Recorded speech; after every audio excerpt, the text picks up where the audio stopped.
What's up, everybody, and welcome to episode 188 of Two Amazon Sellers and a Microphone, brought to you by Solozo and NetRush. And today, we love talking about this. We love talking about retail arbitrage and online arbitrage. Chris and I, we talk about all the time. If private label is a business that you want to get into, OA and RA are great ways to get your feet wet. But also, OA and RA can become full-time businesses. There's a lot of people out there that are running very large businesses using that model. And so to talk all about that today, we've got Dave LaCroix on with us. What's up, Dave? Not much. How are you? We are good. Not as good as you. You're down there in Florida, which is probably a little nicer than being in Kansas City right now. Yeah, it's great here. Yeah, it is. I love Florida. It's awesome. Well, man, thanks for joining us. This is always fun to talk about. There's so many tactics and strategies, and you've done a lot of things. You've got a lot of info out there. You help buyers find products. You've got leads lists. We want to talk about everything that you've got going on. But before we jump into all that, you want to spend a few minutes just giving us your background. What were you doing previous to this? What got you very interested in e-commerce and specifically this model? So you got the floor for a little while. Let's hear your background. Awesome. Sounds good. So before I started the leads list, I've been selling on Amazon since 2016. So I really learned how to do it first for my own business before I started helping other people.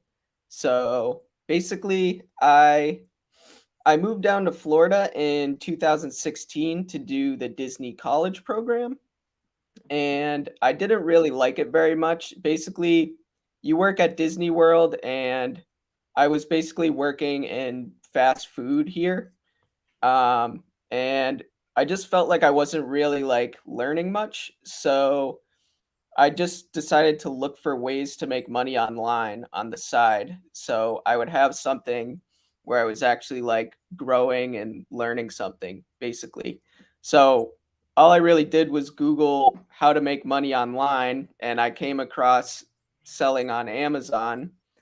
And I actually wanted to do private label at first, which is what you guys do. And to do that, you kind of need some capital, and I didn't have very much money. So I basically learned about retail and online arbitrage, which is where you go to a store and just scan stuff with your Amazon seller app and see what's going to be what you can sell profitably. So I went to Walmart, went to a couple other stores, didn't really get very far with it for the first month or so. And then eventually I went to the outlets, in particular the North Face outlet down here, and I came across some backpacks that were they had a good rank, and they were around $50 each, and I saw they were selling for $100 on Amazon. So I just decided to like go it all in for me at the time, which was like I bought like 10 backpacks, which isn't a crazy amount of money to spend for me now, but at the time it was like $500, which was quite a bit for me. And I ended up selling all the backpacks within a week. And I remember just being on my lunch break, and I looked at my phone, and I had like $1,000 in sales, and I was like, whoa, like this really works. So from there, I just kept buying more stuff, and I had about 3 months left in the Disney college program. So by the time I was done the program, I was like making a little bit more selling on Amazon than I was working for Disney, which I was only making minimum wage. But so I just decided to like try doing Amazon full time at that point. So I've been full time since 2017, like January of that year. So yeah, been selling on Amazon ever since, which is the main thing that I do. And then in 2020, I started the online arbitrage leads list to help other sellers find stuff to buy. Everybody remembers their first time when you get that sale and you just refresh Yeah. the app and there's ding ding ding. You're like, oh my gosh, this thing really does work. That's always cool. So you've been doing this a while now. How big of an operation do you have? Or are you still the only one doing it, or do you have a team that helps you out? What's that look like? So right now I have a warehouse, and we have myself plus two employees, one full time and one part time, and then I also have 7 virtual assistants right now, and they're all in the Philippines. So Nice. they handle like a lot of the sourcing for me. And what's a typical day look like? Let's say, on Monday, what happens? If you come in the office, what's it look like? I usually start my day by just like answering emails, and I've been trying to get more into wholesale. So right now I'm about 15% wholesale and the rest is OA and RA. So I start by checking my emails, and then I'll usually just go through the OA leads for the day. So my VAs will send me a list of the ones that the leads that they think we should buy. So I go through those, and then usually after that I'll do my own sourcing, which right now it's usually trying to do open new wholesale accounts or looking at products from wholesale accounts that I have and just keeping them in stock. And sometimes I'll jump in and help with the shipment if we're like running behind or something like that. It's amazing. Well, I got to go back to the beginnings. You dabbled with it, and then your big play was that 500 you spent on the backpacks, and that really got you going. Those sold, so you had more capital. Did you have to invest more of your own capital into it, or was this all just you built and built and built off of that initial $500 investment? Yeah, it was all off of the $500. Like I didn't have any other money that I could put into it. So in 2021 we did a little over 2.5 million in sales. So we've really like turned over our money a bunch of times in the last. Dave, you've been holding back a little bit. That's a lot of cash. Yeah. That's a lot of cash. It A was a good year. 2.5 million operation here. Yep. That's impressive. That anybody who's listening right now, if that doesn't give you like hope that it can be done, you can start with a tiny bankroll. This is why like you talked about initially, you were learning private label. And yes, there's a capital investment in private label that you have to have. If that's your goal and you don't have the capital, this is an unbelievable way of just bankrolling that capital to start anything. I mean, and then you got good at it, and this became your model in your business. Now moving into wholesale, that's impressive, man. 2.5 million. Yeah. How does somebody get to that point? So, you start with that initial 500, you got to have systems in place. You got to have the right tools in place. Like, how would you do it now to get to that level? It's just like kind of the big thing is finding like really good places to buy inventory. So I have like 3 or 4 places that like one of them is like a retail arbitrage store that I go to, and the management there, they know me, and they're like they want to make a lot of sales because it helps boost up their store. So whenever they're having a sale, I'll like send them a list of products that I'm looking to buy, and that just allows me to do a lot of volume. So just the big thing is finding places where you can buy a lot of inventory from. So you're not like finding 5 of something and 10 of another thing, and then you can't buy more. It's just finding products where you can sell them over and over again, and then have that as like your baseline that you're adding on to, rather than constantly finding like tons of different SKUs. So relationship building, it's all about relationship building. Yeah. So you mentioned you got this relationship with this retail front. What was that like? Was that something where they came up to you and like, hey, what are you doing buying all this product? Or did you go up to them and say, hey, I'm looking to do more of this? Is there something in the bag I can just buy all of it? Like, how did that go out? How'd that go down? Yeah, pretty much they just saw me there buying a lot of stuff, and if you go there enough times and buy enough, they're eventually going to ask what you're doing, and then I was just honest with them, and their registers only allow them to do like 10 of an item, so I was like, is there any way we could do more? And then they like asked the management there, and they're all cool with it, so they let me like do a bunch of transactions so I can get way more items. Are you buying like pallets from them where you're backing up a U-Haul and you're, putting all this stuff in a pallet? Or how's that look? No, it's all just like taking it out in retail bags. Got it. But they'll actually help me bring the stuff to my van. So I have a Dodge Caravan, so I put all the seats down and I can fit a lot of stuff in there. Yeah. That is awesome. I want to dig into that a little bit more.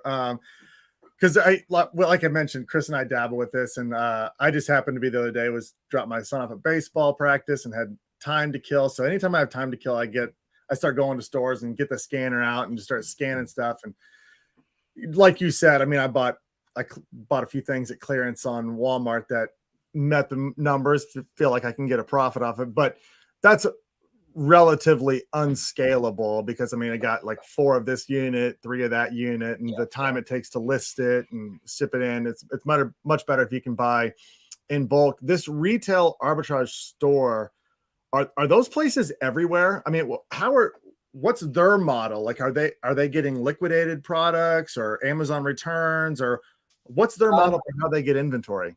Yeah, they're actually a store that's like all around the country, and it's not like liquidation or anything. So people are always surprised by that. They think it's like some kind of specialty store or something, but they're in every state in the country. So it's not like some kind of thing that's specific to my area. It's more about like who is running the store more than anything, because I actually had my sister was actually helping me with my business for a while. She's not anymore, but she lives in Massachusetts, and she was going to the stores up there, and they weren't letting her do the same thing that I was doing. So it's the same company, but it all kind of depends on who the management is. So it might not work in another area for this particular store, but you just got to find like the right people that want to like help you out. So that's retail arbitrage. So if you go into a store, you buy it, you bring it home, package it up, ship it in.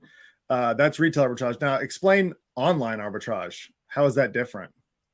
So it's the same thing, except you're buying stuff online instead of in store. So like your Walmart.com or Target.com, you buy from there and then sell it on Amazon.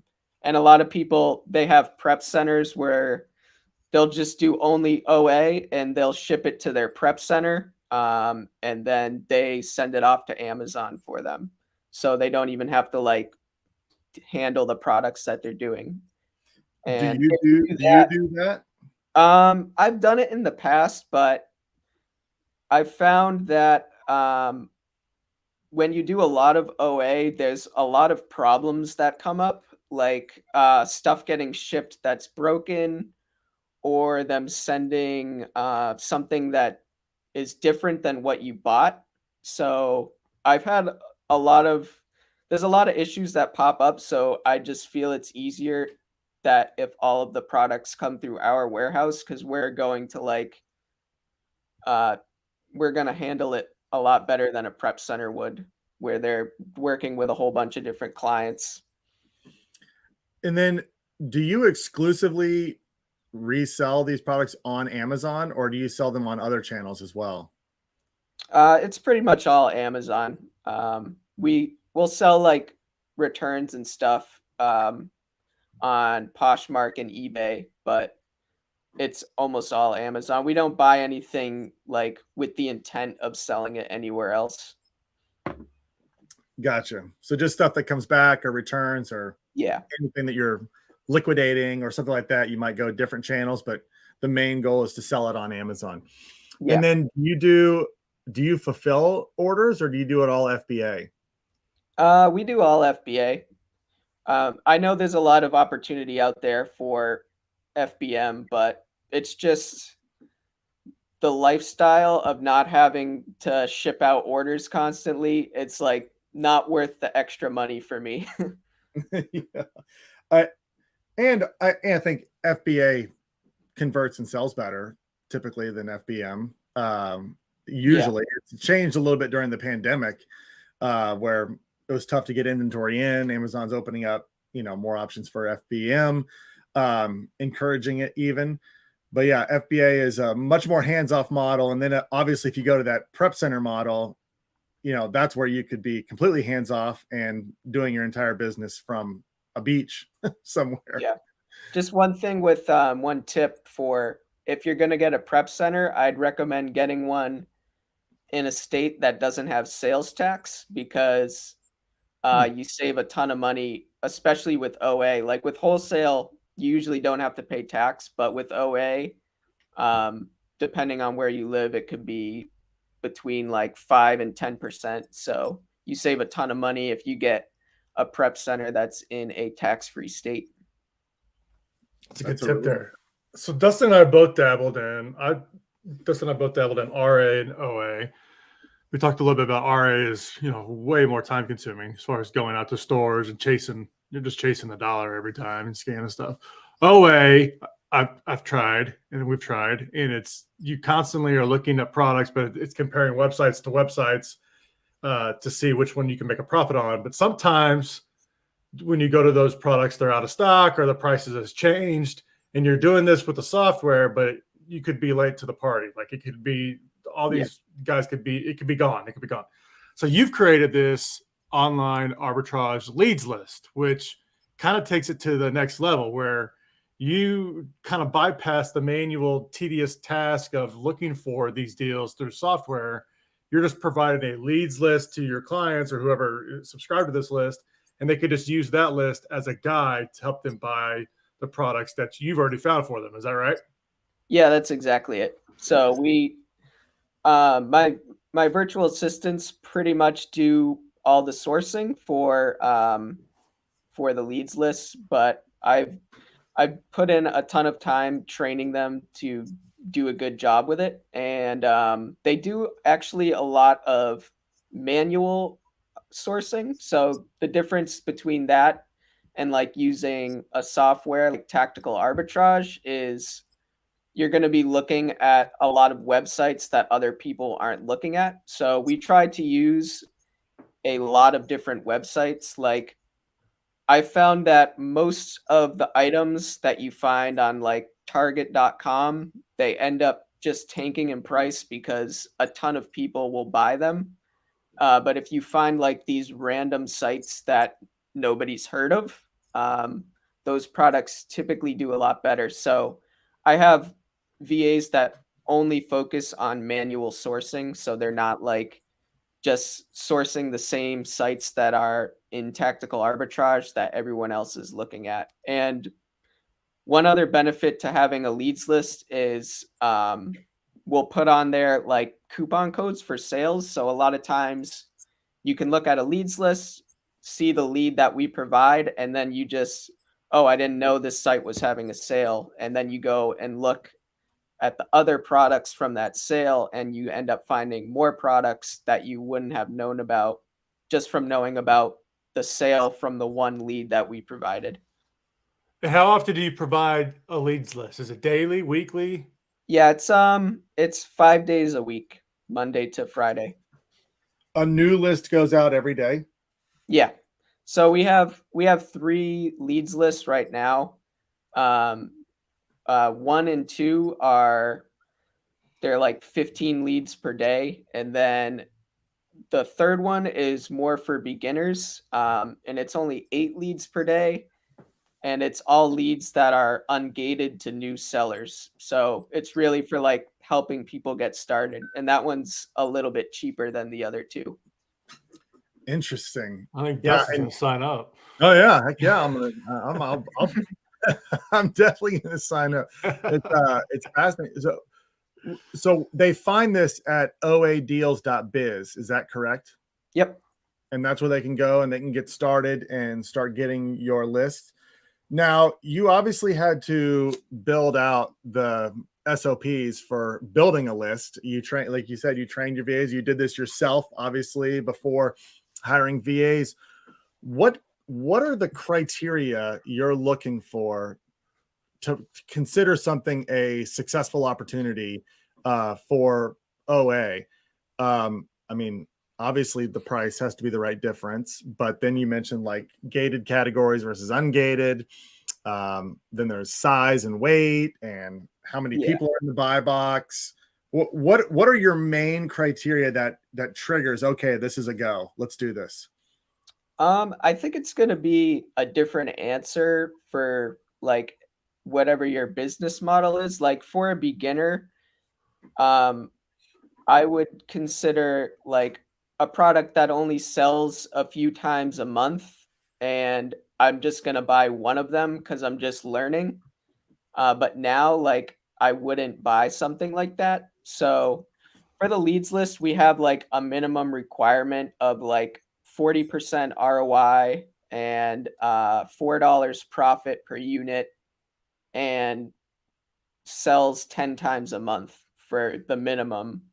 But really, it comes down to the keep a chart because, like, for me, like I would buy something that sells once a month if it's got a $100 profit on it. So it's really, I try to train my VAs to look at the Keepa chart more so than have a criteria because a lot of people look at like, for example, sales rank criteria. They're like, oh, it's 300,000, so I can't buy it. But like a lot of times something will just be out of stock for 90 days and the rank goes up to 1 million, but when it's in stock, it sells really fast.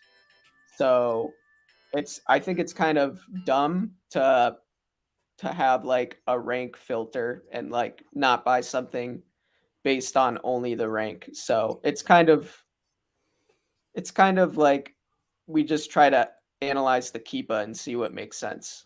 And what's your Q4 look like? When do you start preparing for that? I'm sure that's a busy time of year for you, but when do you start getting ready, like to load up on inventory for the fourth quarter?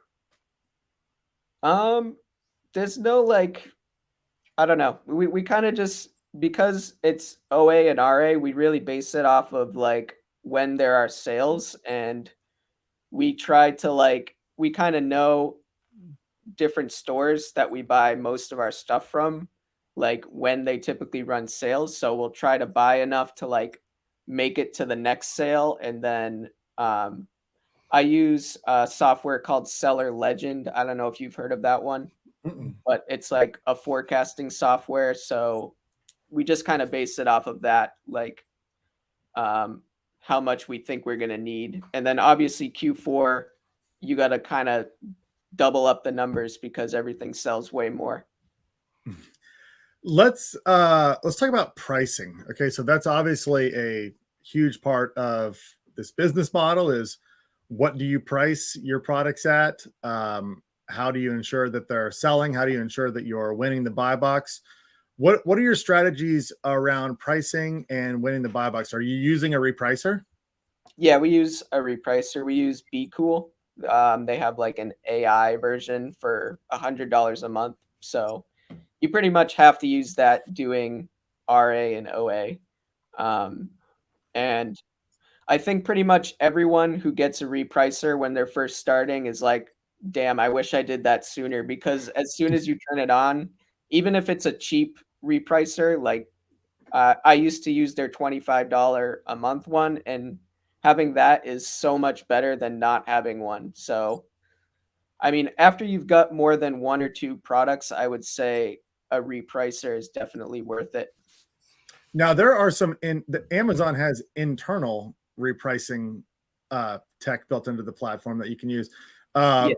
are these other ones are just so far superior? There's more buttons you can push, more things that you can do Um, with them. yeah, you actually could use the free Amazon one if you're just getting started, but I've actually never used it. because I don't think they had it when I started. Mhm. But now it's like I think the third party ones are much better, but I really haven't looked into it much. But I think if you're not using one, using Amazon's free one is definitely better than nothing. For sure. Yeah. Go ahead, Chris. You mentioned wholesale a little bit there at the beginning. You were dabbing into wholesaling. It's kind of funny, like the transition. I think every seller kind of goes the same path. Like they do some RA, OA, they dabble in a little bit of wholesale, and then they go private label. Like they graduate down the line. Some may do different order, but mostly you've tested out all of them. So Yeah. you're playing a little bit in wholesale. How's that going? It's going pretty well. And how do you contact these suppliers? What do you got to do to get a wholesale count? So I've actually been using a software called Smart Scout. Oh yeah, we're very Great familiar tool. with that. Suppliers. So that's basically what I've been doing. I usually just email them first, and if they don't get back to me and it's something that I think is worthwhile, I'll call them and try to open an account that way. And then it's just a matter of looking through their products and seeing what's profitable. And once you have the account open, it's the same exact thing as doing OA and RA. And yeah. But potentially at a much larger scale. Yeah. The That's good the thing next- about it is that you can spend a lot more money. So right now, kind of the problem I've been having is I have a lot of cash to spend, especially after Q4. And now there's not as many OA and RA sales. So having places where I can buy a lot of inventory and reinvest my cash is important, because that's like what this business model is all about, is just turning over your money as many times as possible. I would like to touch on that because managing cash flow, how much of your cash is sitting in your warehouse in the form of inventory and not moving, what you're determining to pull out to be your salary, what you're living on. How do you manage all that? And like, what are some good guidelines for people? I mean, to do this. I mean, you bootstrapped it, so you started early. I mean, it's like you couldn't pull out a ton of money to live off of Yeah. if you're reinvesting it. So what are some good tactics for people to manage their cash appropriately? When I was starting, I didn't have very high living expenses, so I was just pulling out enough just to pay my bills for the first like year or two. Um, that's probably going to be a different situation for everyone, but luckily I just didn't have much that I had to pay for. Um, and then as I started making more money, now I pull out about 50% of whatever I make each month, so that my business keeps growing. But at this point, it's probably not the smartest idea for me to like just be all in on Amazon and not invest in anything else. So like a couple years ago, I bought a house that I have as an Airbnb, and I buy a lot of like stocks and crypto now. So now I have like my assets are more spread out, but so when I started, basically just pulled out what I needed to live, and now I like do around 50%. It's amazing. So this is a great story. I mean, you're talking about not that long ago working at Disney, minimum wage. Now you got a $2.5 million, probably more now. That was what you said. It was 2021. It was 2.5 million that you did in revenue. And Yeah. now you're buying rental properties and crypto and stock. And that's pretty cool. You ever pinch yourself? Just be like, I Yeah, can't believe this is real.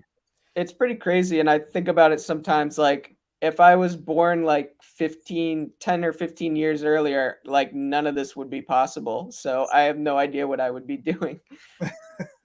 It's a good point. E-commerce opened up a lot of opportunity. I mean, we were just talking yesterday with a young guy in Pakistan who has an Amazon, basically a marketing agency that he's running from Pakistan helping sellers all over the world. I mean, Yeah.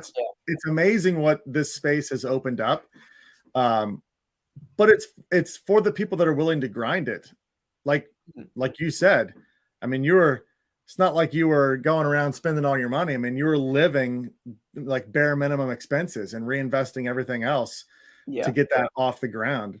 Yeah. But And you really could start with nothing, like Gary V kind of talks about it, like garage sailing and stuff. Like you can find something on Craigslist for free and then flip it on Facebook Marketplace, and like that's your starting money. And then you can do what I did, find something for $500, turn it into 1,000, and just do that over and over. it's So true. I never really got like any kind of outside capital other than I did take some of the Amazon loans once they were offered to me, but that's really about it. Yeah, it's true. You can't start with nothing. I mean, my wife and I were on a walk yesterday around our neighborhood, and someone set out like this unbelievably nice patio furniture. It was Yeah. great. It was like practically brand new. They were just we picked it up, and now we're using it as our furniture at our patio. But you could have flipped that. I mean, that could have been. I could have sold that for $400 for sure. It was Yeah. really nice. So yeah, if you can just kind of get scrappy, you can pull this off. Yeah. I think there's always going to be arbitrage opportunities out there. Like it's just like the way the world works. And maybe in 10 years, like Amazon won't be what it is anymore for arbitrage, but I think there's always going to be some way to do it. Well, I actually have this thought in this conversation a lot. Because even sometimes you tell people, like if you're doing that, like I was telling my mom, I was like, I gotta, I'm buying some stuff at Walmart for cheap here. I'm gonna flip it. And she's kind of looking at me like, isn't that kind of like not cool? You're buying something for cheap and then selling it to someone else who doesn't know that they could have bought it for that price. I'm like, that's how the world works. I mean, that's how every used car dealerships are arbitrage. They're buying low and selling high. I mean, like that's business.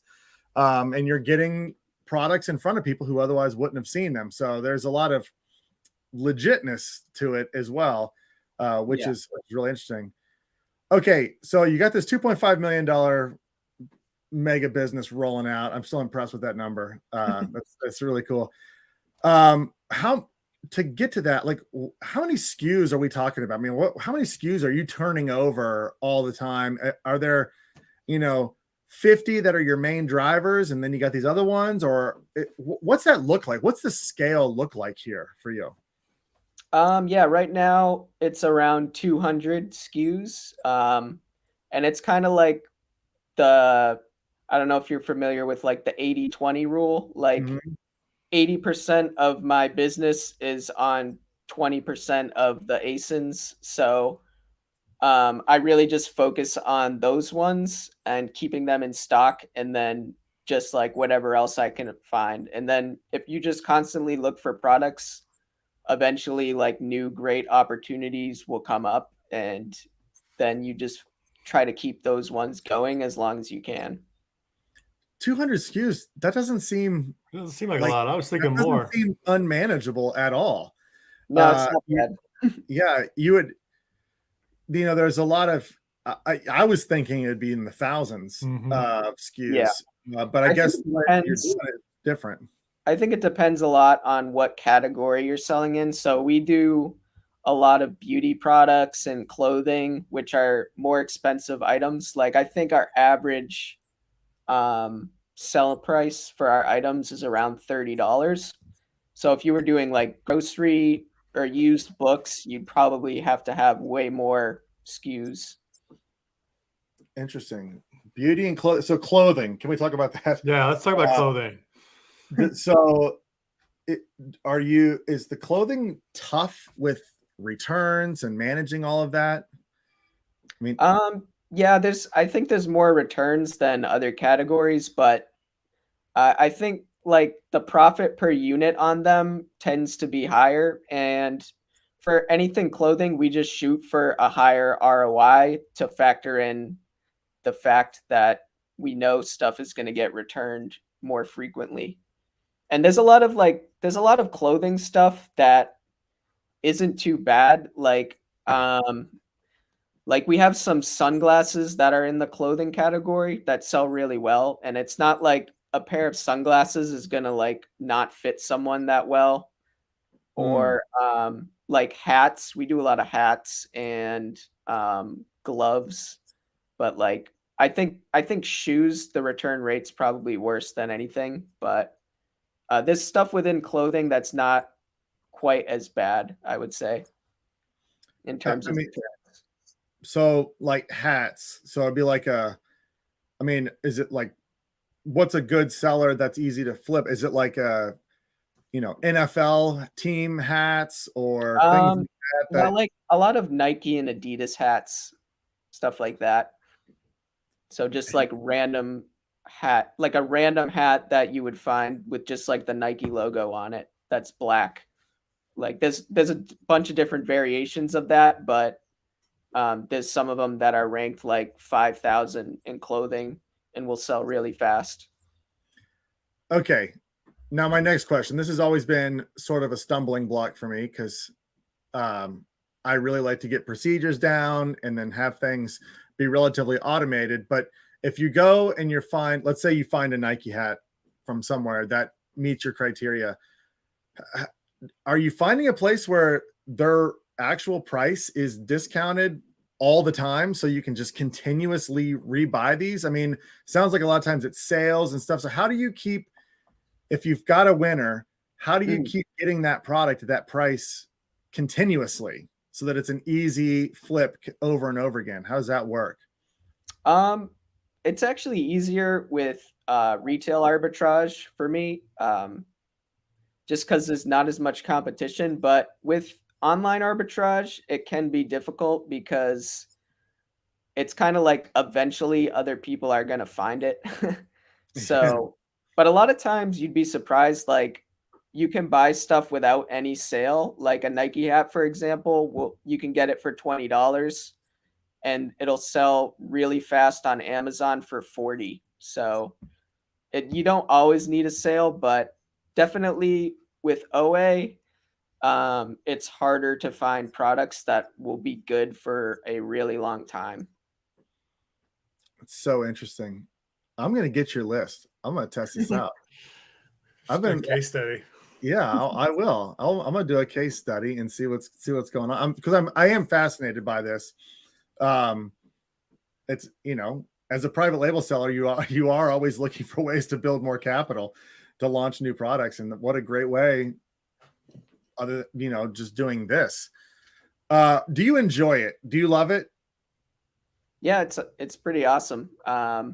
So I mean, sometimes you get sick of it, but uh, overall, like I love having my own business and just like being able to make my own schedule is really awesome.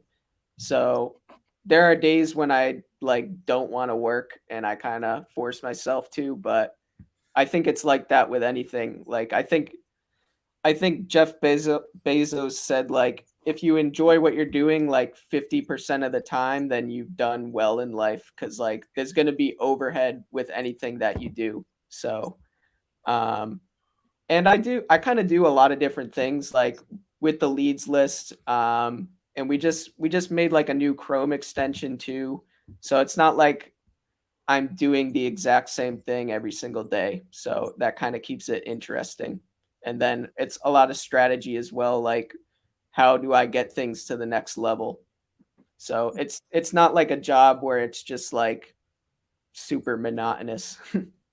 You So mentioned Gary V and Bezos a couple times. Who else do you like to follow? Who else do you like? I don't know. I like watch like podcasts and stuff. I used to do more audiobooks, but I've kind of gotten away from it. So there's not really anyone in particular. Cool. so what's next for you? What do you see on the horizon? Where are you gonna continue to grow 3 million, 3.5 million? Is that the goal? Um, would you ever, is exiting a business like this a possibility? Or a very successful OA business, if you've got your team built out, is there, in the private label sector, it's huge right now. People are selling to aggregators or selling their business and then doing it again, launching a new business. They've got that beginning part hammered out.